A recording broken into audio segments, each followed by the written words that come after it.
അബ്രഹാമിൻ നാഥനാരാധന, യാക്കോബിൻ ദൈവമേ ആരാധന, ഇസ്ഹാക്കിൻ ഇടയനേ ആരാധന, ഇസ്രായേലിൻ രാജനേ ആരാധന.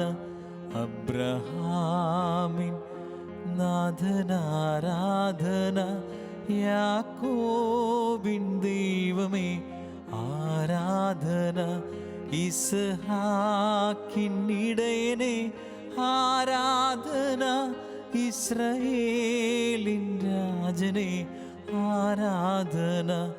ആരാധന ആരാധന ആരാധന ആരാധന ആരാധന ആരാധന ആരാധന ആരാധന ആരാധന ആരാധന ആരാധന ആരാധന ആരാധന ആരാധന ആരാധന ആരാധന.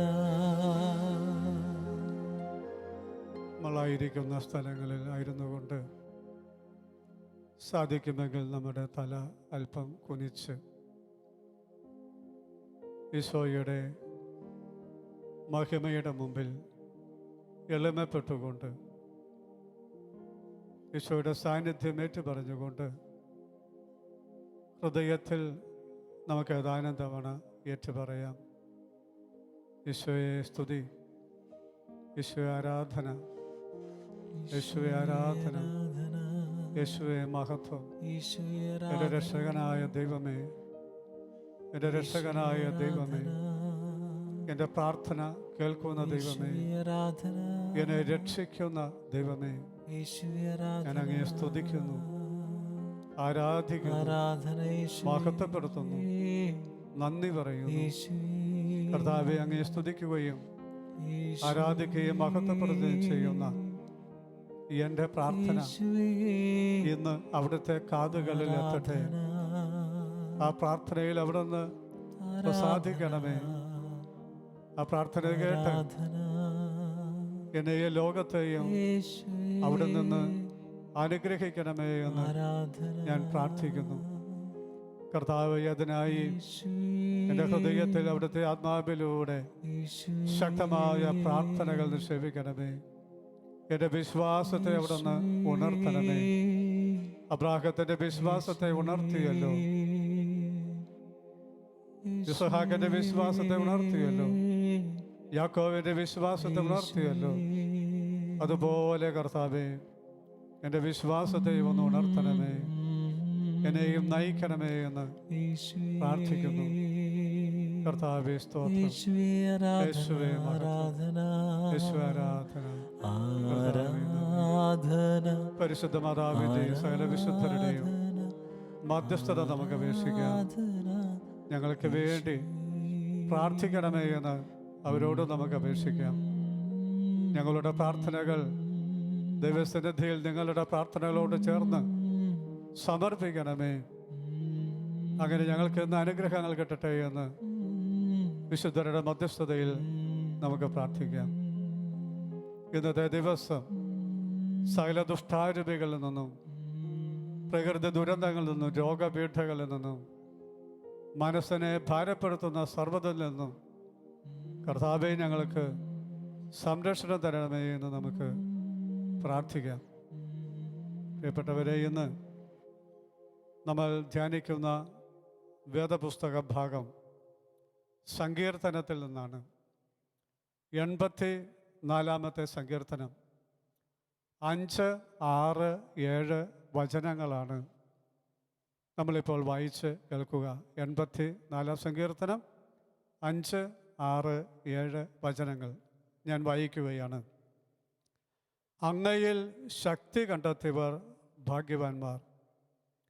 അവരുടെ ഹൃദയത്തിൽ സിയോനിലേക്കുള്ള രാജവീഥികളുണ്ട്. ബാക്ക താഴ്വരയിലൂടെ കടന്നു പോകുമ്പോൾ അവർ അതിനെ നീരുറവകളുടെ താഴ്വരയാക്കുന്നു. ശരത്കാല വൃഷ്ടി അതിനെ ജലാശയങ്ങൾ കൊണ്ട് നിറയ്ക്കുന്നു. ഇതാണ് വചനം.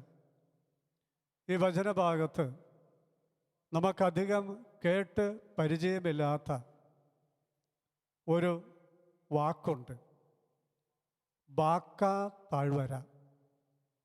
ബൈബിളിൽ ഒരു സ്ഥലത്ത് മാത്രമാണ് ബാക്ക താഴ്വര എന്ന വാക്ക് ഉപയോഗിച്ചിരിക്കുന്നത്. അത് 84-ാമത്തെ സങ്കീർത്തനം 6-ാമത്തെ വചനമാണ്.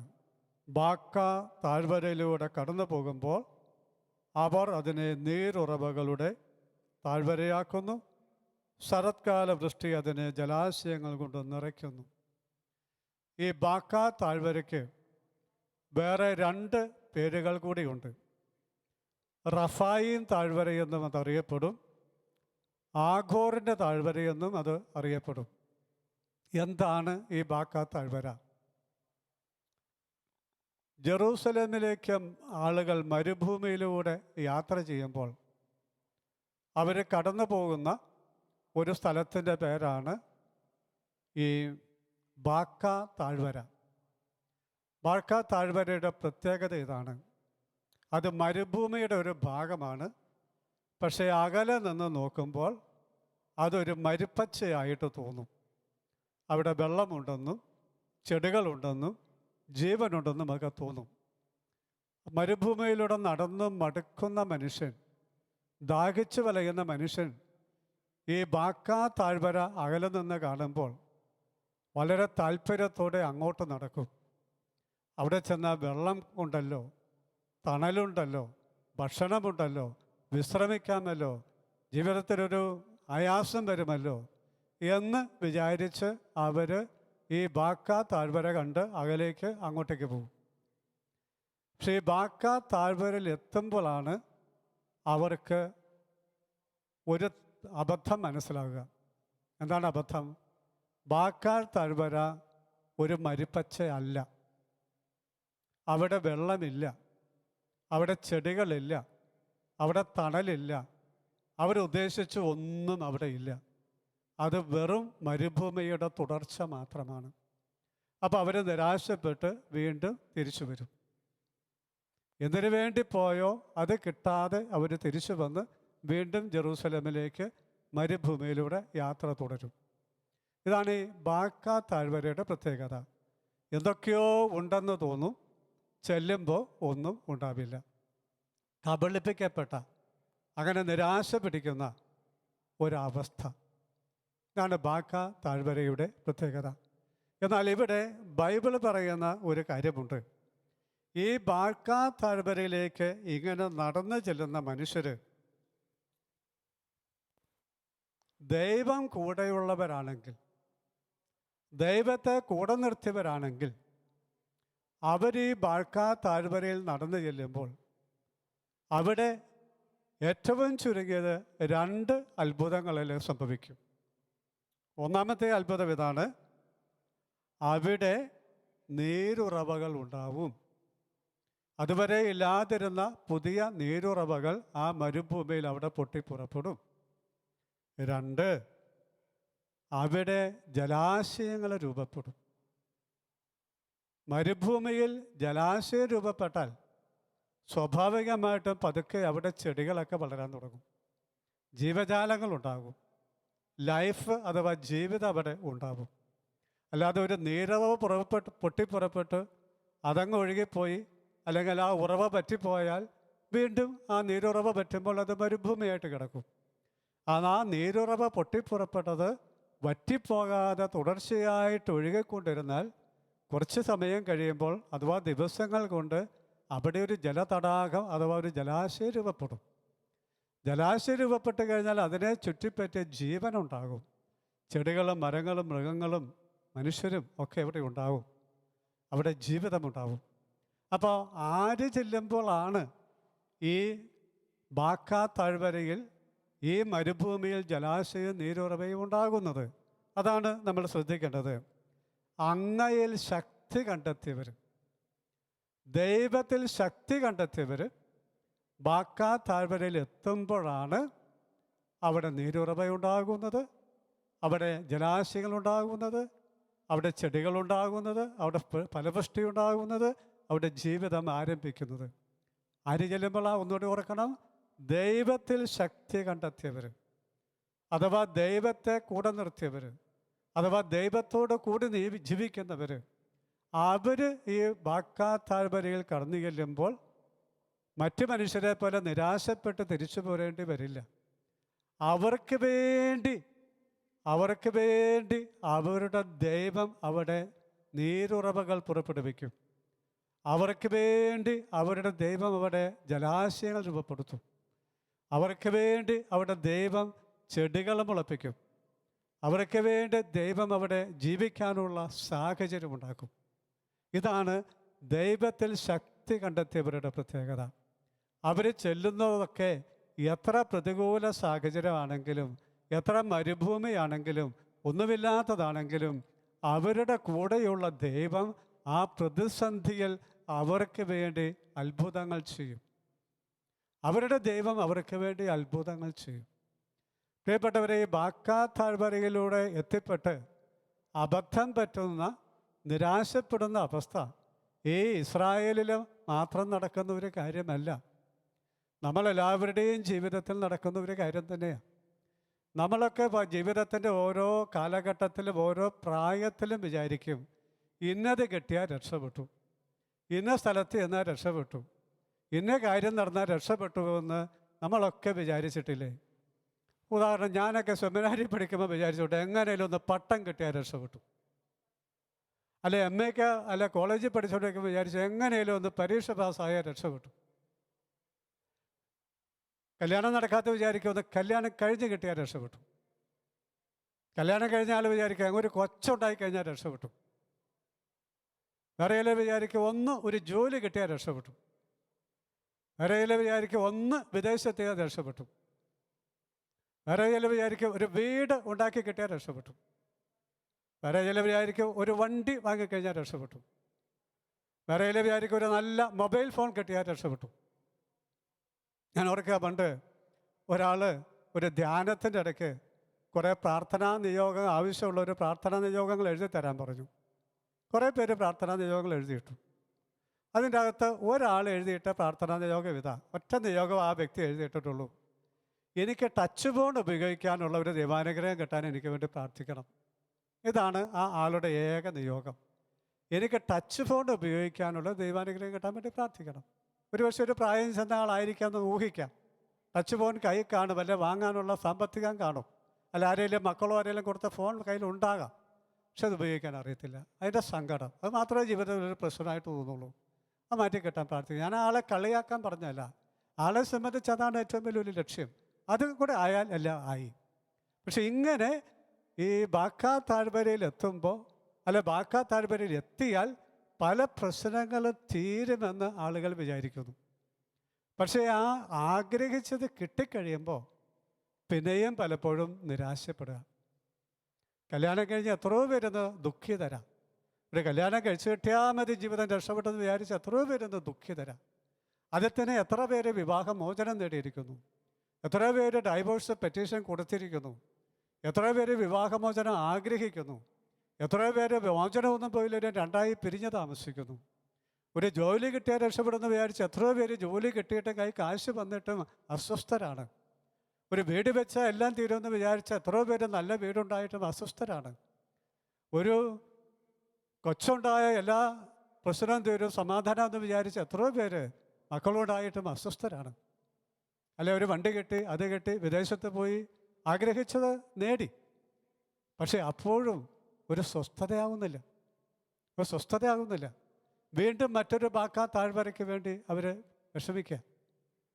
അപ്പം ഇതൊന്നും നേടുന്നത് തെറ്റാന്നല്ല ഞാൻ പറയുക, ഇതൊക്കെ നേടണം, അത് ദൈവം തരുന്നതാണ്. നമ്മളതൊക്കെ നേടാനും അനുഭവിക്കാനും ദൈവം ആഗ്രഹിക്കുന്നുണ്ട്. പക്ഷേ നമ്മൾ ഓർക്കേണ്ട ഒരു കാര്യം, ഈ അധ്വാനിച്ച് ഇതൊക്കെ നേടുന്ന വ്യക്തിയുടെ കൂട്ടത്തിൽ ദൈവമുണ്ടെങ്കിൽ അതൊക്കെ സന്തോഷത്തോടെ അനുഭവിക്കാൻ പറ്റത്തുള്ളൂ. ഒന്നാമത്തെ കാര്യം അത്. രണ്ടാമത്തെ കാര്യം, നമ്മളോടുകൂടെ ദൈവമുണ്ടെങ്കിൽ, നമ്മൾ ദൈവത്തിൽ ശക്തി കണ്ടെത്തിയവരാണെങ്കിൽ, ഒന്നുമില്ലായ്മയിൽ നിന്ന് പോലും നമ്മളെ ഐശ്വര്യപ്പെടുത്താൻ നമ്മുടെ ദൈവത്തിന് കഴിയും. മരുഭൂമി എന്ന് വെച്ചാൽ ഒന്നുമില്ലാത്ത അവസ്ഥ. ആ ഒന്നുമില്ലാത്ത അവസ്ഥയിൽ ജീവിക്കാനുള്ള സാഹചര്യം ദൈവത്തിനുണ്ടാക്കാൻ പറ്റുമെങ്കിൽ, നമ്മുടെ ജീവിതത്തിൻ്റെ സ്റ്റാർട്ടിങ് പോയിന്റിൽ നമുക്കൊന്നുമില്ലെങ്കിലും, ജോലിയില്ല, വരുമാനമില്ല, സമ്പത്തില്ല, പിതൃസ്വത്ത് കിട്ടിയില്ല, സ്ത്രീധനം കിട്ടിയില്ല, ഒന്നുമില്ല എന്ന് വിചാരിച്ചു, ആ അവസ്ഥയിൽ നിന്ന് പോലും നമ്മളെ വളർത്തുവാൻ, നമുക്ക് നിലനിൽപ്പ് തരാൻ, നമ്മളെ ഐശ്വര്യപ്പെടുത്തുവാൻ നമ്മുടെ ദൈവത്തിന് കഴിയും. അപ്പം അതുകൊണ്ട് ഏറ്റവും പ്രധാനപ്പെട്ടത്, അവരത് തന്നില്ല, ഇവർ തന്നില്ല, കിട്ടിയത് പോയി, ഇങ്ങനെയുള്ള ആവലാതികൾ നമ്മൾ പറഞ്ഞതുകൊണ്ട്, മറ്റുള്ളവരെ പഴിച്ചുകൊണ്ടിരുന്നതുകൊണ്ട്, മാതാപിതാക്കൾ എന്നെ പഠിപ്പിച്ചില്ല, അല്ലെ എനിക്ക് സ്ത്രീധനം തന്നില്ല, ഞാൻ ഉദ്ദേശിച്ച കോഴ്സ് എന്നെ വിട്ടില്ല, അല്ലെങ്കിൽ അങ്ങനത്തെ ഒരു കല്യാണം എനിക്ക് നടത്തി തന്നില്ല, അല്ലെ ഭർത്താവിൻ്റെ വീട്ടുകാരെൻ്റെ സ്ത്രീധനം എടുത്തു, ഇങ്ങനെയുള്ള ആവലാതികളും സങ്കടങ്ങളും പറഞ്ഞുകൊണ്ടിരുന്നതുകൊണ്ട് നമ്മുടെ ജീവിതം ഒരിക്കലും പച്ച പിടിക്കത്തില്ല. പകരം ശരിയായിരിക്കാം ഒന്നും കിട്ടിയിട്ടുണ്ടാവില്ല, കിട്ടിയത് നഷ്ടപ്പെട്ടിട്ടുമുണ്ടാകും, അല്ല നഷ്ടപ്പെടുത്തിയിട്ടുണ്ടാകും. സാരമില്ല. ഒന്ന് ദൈവത്തിൽ ശക്തി കണ്ടെത്തുക, ഒന്ന് ദൈവത്തോട് ചേർന്ന് നിൽക്കുക, ഒന്ന് ദൈവത്തെ വിളിച്ച് പ്രാർത്ഥിക്കുക കൂടുതലായിട്ട്. ദൈവമേ, ഈ ബാക്കാ താഴ്വരയിൽ നീരുറവ പുറപ്പെടുവിക്കാൻ, എന്ന് വെച്ചാൽ ഒന്നുമില്ലാതെ തകർന്നു കിടക്കുന്ന എൻ്റെ ജീവിതത്തെ വീണ്ടും ഐശ്വര്യപ്പെടുത്തുവാൻ നിനക്ക് കഴിയുമെന്ന് ഈ ഈശോയുടെ മുഖത്ത് നോക്കി ഇന്ന് നമുക്ക് പറയണം. കർത്താവേ, ഞാൻ നിന്നിൽ ശക്തി കണ്ടെത്തുകയാണ്. ഞാനിത് മുതൽ മനുഷ്യനെ ആശ്രയിക്കുന്നില്ല, ഞാനിത് മുതൽ ജോലിയെ ആശ്രയിക്കുന്നില്ല, ഞാനിത് മുതൽ സമ്പത്തിനെ ആശ്രയിക്കുന്നില്ല, ഞാനിത് മുതൽ മക്കളെ ആശ്രയിക്കുന്നില്ല, ഞാനിത് മുതൽ ജീവിത പങ്കാളിയെ ആശ്രയിക്കുന്നില്ല. ഈ ആശ്രയമൊന്നും വേണ്ടെന്നല്ല ഞാൻ പറയുക, പരമമായ ആശ്രയം അതിലൊന്നും ആയിരിക്കരുത് എന്നാണ് അർത്ഥം. പരമമായ ആശ്രയം ദൈവത്തിൽ. അപ്പോൾ ആ ദൈവത്തിൽ നമ്മൾ ശക്തി കണ്ടെത്തണം. അങ്ങനെ ശക്തി കണ്ടെത്തി ദൈവത്തോട് ചേർന്ന് നിൽക്കുകയാണെങ്കിൽ ഈ ഇല്ലായ്മയിൽ നിന്ന് നമ്മളെ ഐശ്വര്യപ്പെടുത്താൻ ദൈവത്തിന് കഴിയും. നമ്മളായിരിക്കുന്ന അവസരത്തിൽ സാഹചര്യങ്ങളെ അനുകൂലമാക്കാൻ ദൈവത്തിന് കഴിയും. എന്ന് വെച്ചാൽ നീരുറവ് പുറപ്പെടുവിക്കാൻ, തടാകങ്ങളുണ്ടാക്കുവാൻ നമ്മുടെ ദൈവത്തിന് കഴിയും. ഈ ഒരു ബോധ്യത്തോടു കൂടി നമുക്ക് കർത്താവിൻ്റെ സന്നിധിയിലേക്ക് വീണ്ടും നമ്മുടെ ദൃഷ്ടികളെ തിരിക്കാം, നമ്മുടെ ഹൃദയങ്ങളെ നമുക്ക് ഉയർത്താം. നമുക്ക് അവിടുത്തെ സന്നിധിയിൽ പ്രാർത്ഥിക്കാം. കർത്താവേ, അനേക യഹൂദന്മാർ ജെറൂസലേമിലേക്കുള്ള യാത്രയിൽ ദാഹിച്ചും വിശന്നും തണലില്ലാതെയും തളരുമ്പോൾ അകലെ ബാക്കാ താഴ്വര കണ്ട് അതൊരു മരുപ്പച്ചയാന്ന് വിചാരിച്ച് അവിടെ ചെല്ലുന്നു. അവിടെ വെള്ളമുണ്ട്, ചെടിയുണ്ട്, തണലുണ്ട്, ആഹാരമുണ്ടെന്ന് വിചാരിച്ച് ചെല്ലുന്നു. അവിടെ വിശ്രമിക്കാമെന്ന് വിചാരിച്ച് ചെല്ലുന്നു. അവിടെ ചെല്ലുമ്പോഴാണ് അതൊന്നുമില്ല എന്ന് അവർ തിരിച്ചറിയുന്നത്. അവർ തളർന്നു പോകുന്നു, അവർ നിരാശപ്പെടുന്നു, അവർ വീണ്ടും തിരിച്ചു നടക്കുകയാണ്. എന്നാൽ കർത്താവേ, നീ ഞങ്ങളോട് പറയുന്നു, നിന്നിൽ ശക്തി കണ്ടെത്തിയവര് ബാക്കാ താഴ്വരയിലെത്തുമ്പോൾ അവർക്ക് വേണ്ടി നീ അവിടെ നീരുറവകൾ പുറപ്പെടുവിക്കും. അവർക്ക് വേണ്ടി നീ അവിടെ തടാകങ്ങൾ രൂപപ്പെടുത്തും. അവർക്ക് വേണ്ടി നീ അവിടെ ചെടികളെ മുളപ്പിക്കും. അവർക്ക് വേണ്ടി അവിടെ ഫലങ്ങളുണ്ടാകും. അവർക്ക് വേണ്ടി അവിടെ തണലുണ്ടാകും. അവർക്ക് അവിടെ ജീവിക്കാൻ അനുകൂലമായ എല്ലാ സാഹചര്യങ്ങളും ഉണ്ടാകും. ഓ എൻ്റെ ദൈവമേ, എന്നെ കേട്ടുകൊണ്ടിരിക്കുന്ന സഹോദരങ്ങളിൽ എത്രയോ പേര് ഒരു ബാക്കാ താഴ്വരയിൽ അകപ്പെട്ട അവസ്ഥയിലാണ് എന്ന് കർത്താവിനെ കാണണമേ. ഒരു കല്യാണം നടന്നാൽ, ഒരു ജോലി കിട്ടിയാൽ, ഒരു കൊച്ചുണ്ടായാൽ, ഒന്ന് വിദേശത്തെത്തിയാൽ, അല്ലെങ്കിൽ അത് കിട്ടിയാൽ, ഇത് കിട്ടിയാൽ എല്ലാം ആയി എന്ന് വിചാരിച്ച് അതിൻ്റെ ഒക്കെ പുറകെ പോയി അതൊക്കെ നേടിക്കഴിഞ്ഞിട്ട് കർത്താവെ, നീ കൂടെ ഇല്ലാത്തത് കൊണ്ട് അതിൻ്റെ ഒന്നും സന്തോഷം അനുഭവിക്കാൻ കഴിയാതെ, അതൊന്നും ഫലപ്രദമായിട്ട് ഉപയോഗിക്കാൻ കഴിയാതെ വീണ്ടും നിരാശപ്പെട്ട് മറ്റൊരു ബാക്കാ താഴ്വര അന്വേഷിച്ചുകൊണ്ട് അലഞ്ഞ് ജീവിക്കുന്ന എത്രയോ സഹോദരങ്ങളെ ഈ ലോകത്തിൽ ഞങ്ങൾ കാണുകയാണ്, ഞങ്ങളുടെ വീടുകളിൽ ഞങ്ങൾ കാണുകയാണ്. ഓ ദൈവമേ, അവർക്ക് വേണ്ടി ഞങ്ങൾ പ്രത്യേകമായിട്ട് ഇന്ന് പ്രാർത്ഥിക്കുകയാണ്. നിന്നിൽ ശക്തി കണ്ടെത്തിയ, അതിൻ്റെ ഫലമായി നിന്നിലൂടെ ബാക്കാ താഴ്വരയിൽ പോലും അനുഗ്രഹങ്ങൾ നേടിയെടുത്ത എല്ലാ നല്ല വിശ്വാസികളെയും ഓർത്ത് ഞങ്ങൾ സന്തോഷിക്കുന്നു. അവർ കടന്നു ചെന്ന പ്രദേശങ്ങളെ, അവരുടെ ഭവനങ്ങളെയെല്ലാം നീ മരുപ്പച്ചയാക്കി മാറ്റിയ നിൻ്റെ കൃപയെ ഓർത്ത് നന്ദി പറയുന്നു. കർത്താവേ, ഞങ്ങളിൽ ചിലരെങ്കിലും ചില ജോലികൾ ഏറ്റെടുക്കാൻ മടിയുള്ളവരാണ്. ചില അച്ഛന്മാർ സിസ്റ്റേഴ്സുമൊക്കെ കണ്ടിട്ടുണ്ട്, ചില ട്രാൻസ്ഫർ കൊടുത്താൽ അതുപോലും ഏറ്റെടുക്കാൻ അവർക്ക് പേടിയാണ്. അയ്യോ, അവിടെ പ്രശ്നങ്ങളാണ്, അല്ലെ അവിടെ ഒന്നുമില്ല, അവിടെ സൗകര്യമില്ല, അവിടെ കറണ്ടില്ല, അവിടെ വെള്ളമില്ല, അവിടെ വരുമാനമില്ല, അവിടെ ആ പ്രശ്നമുണ്ട്, ഈ പ്രശ്നമുണ്ട്, എനിക്ക് അങ്ങോട്ട് പോകാൻ പേടിയാണെന്നൊക്കെ പറയുന്നവരുണ്ട്. കർത്താവേ, അങ്ങനെയുള്ളവരെയൊക്കെ അവരുടെ കാഴ്ചപ്പാടുകൾ നീ മാറ്റിക്കൊടുക്കണമേ. അവരോടുകൂടി ദൈവത്തെ നിർത്തിയാൽ അവർ ചെല്ലുന്നിടത്ത് മാറ്റമുണ്ടാകും. അവിടെ ജലാശയങ്ങൾ രൂപപ്പെടും, അവിടെ മരുപ്പച്ചകൾ ഉണ്ടാകും, അവിടെ ജീവിതം കൂടുതൽ മനോഹരമാകുമെന്നുള്ള പുതിയ തിരിച്ചറിവ് അങ്ങനെയുള്ള എല്ലാവർക്കും നീ നൽകണമേ എന്ന് പ്രാർത്ഥിക്കുകയാണ്. കർത്താവിൻ്റെ സന്നിധിയിൽ നമ്മളായിരിക്കുന്ന അവസ്ഥയിൽ നമ്മൾ സമർപ്പിക്കാം. ബാക്കാ താഴ്വരയിൽ അകപ്പെട്ട് നിരാശപ്പെട്ട് തളർന്നു പോയെങ്കിൽ ആ നിരാശയെ നമുക്ക് സമർപ്പിക്കാം. ബാക്കാ താഴ്വരയിൽ ഒന്നുമില്ലാതെ, വെള്ളമില്ലാതെ, തണലില്ലാതെ, ആഹാരമില്ലാതെ തിരിച്ചു നടക്കുന്ന ഒരു പ്രക്രിയയിലാണ് നമ്മുടെ ജീവിതമെങ്കിൽ കർത്താവിന് സമർപ്പിക്കാം. കർത്താവെ, ഞാനായിരിക്കുന്ന ഈ അവസ്ഥയിൽ, ഈ പ്രതിസന്ധിയിൽ, ഈ മരുഭൂമിയിൽ എൻ്റെ ജീവിതത്തിൽ എന്നോട് കരുണ തോന്നി നീ നീരുറവകൾ പുറപ്പെടുവിക്കണമേ, നീ തടാകങ്ങൾ രൂപപ്പെടുത്തണമേ, നീ ചെടികളെ മുളപ്പിക്കണമേ, നീ കായ്കനികളെ പുറപ്പെടുവിക്കണമേ എന്ന് വെച്ചാൽ എൻ്റെ ജീവിതത്തെ ഈ സ്ഥലത്ത് നീ അനുഗ്രഹമാക്കി മാറ്റണമേ, എൻ്റെ ജീവിതത്തെ ഇവിടെ നീ ഐശ്വര്യപ്പെടുത്തണമേ എന്ന് നമുക്ക് ഒരു നിമിഷം കർത്താവിനോട് പ്രാർത്ഥിക്കാം.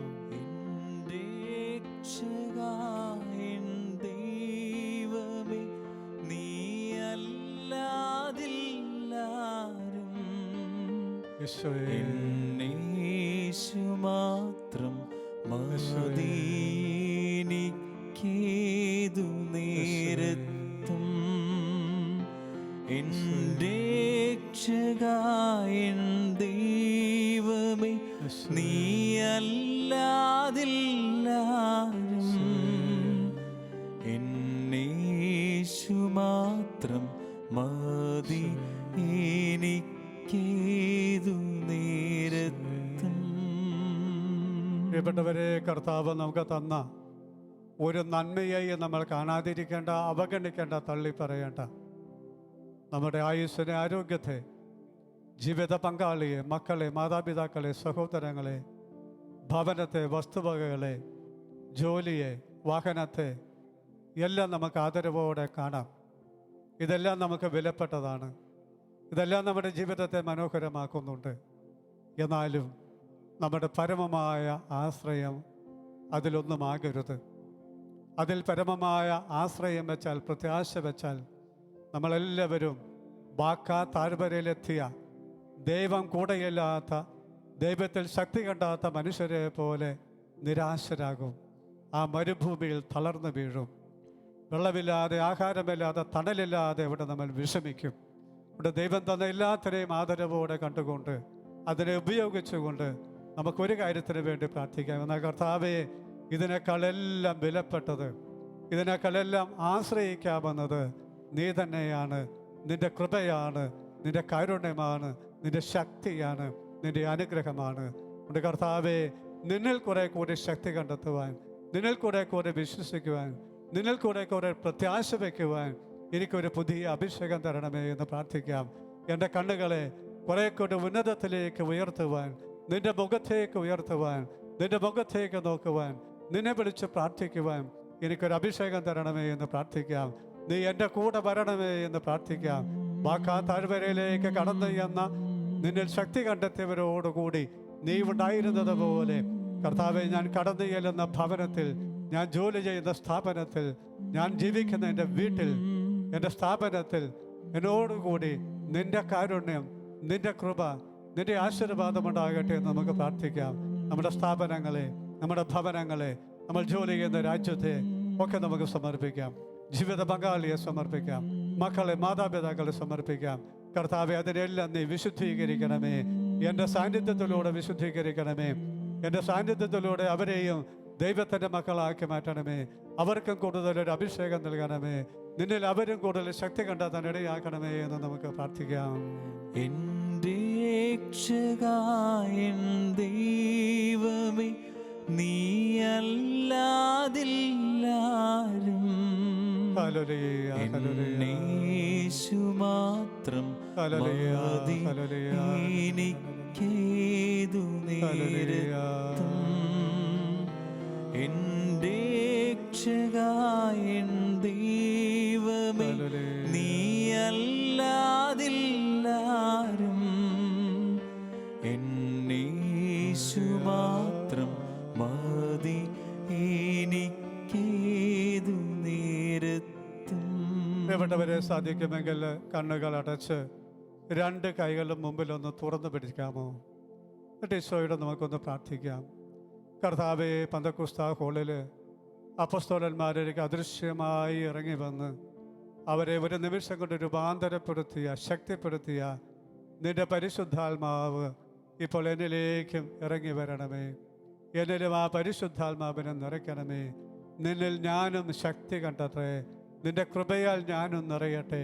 എൻ്റെ ശരീരത്തിലും എൻ്റെ മനസ്സിലും എൻ്റെ ബുദ്ധിയിലും എൻ്റെ ആത്മാവിലും എല്ലാം ആ ദൈവശക്തി നിറയട്ടെ. ആ ദൈവശക്തി എൻ്റെ കൂടെ ഉള്ളത് കൊണ്ട് എൻ്റെ ഭവനത്തിൽ മാറ്റമുണ്ടാകട്ടെ.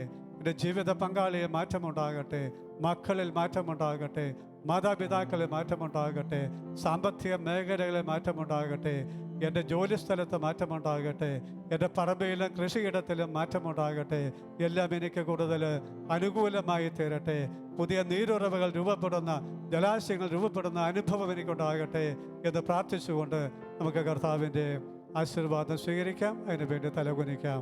ഓ കർത്താവായ ഈശോയെ, നിന്റെ മുമ്പിൽ ഇപ്പോൾ തലകുനിച്ച് പ്രാർത്ഥിക്കുന്ന എല്ലാ പ്രിയപ്പെട്ടവരെയും നീ അനുഗ്രഹിക്കണമേ.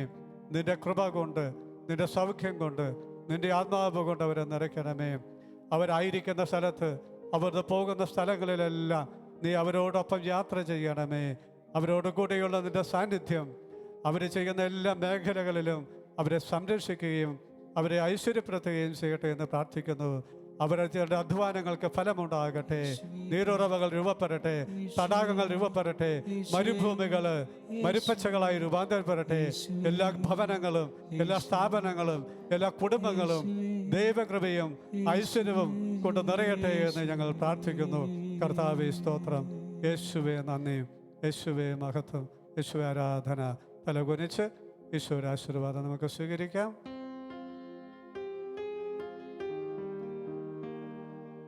പരിശുദ്ധ ശരീരത്താലും വിലയേറിയ രക്തത്താലും പാപത്തിൻ കറകളിൽ നിന്നും മർത്യനു നീ മോചനമേകി. സകലേശാ ദിവ്യ കടാക്ഷം തൂഗണമേ വത്സലസുതരിൽ. നിർമ്മലരായി ജീവിച്ചിടുവാ ചിന്തണമേ ദിവ്യവരങ്ങൾ.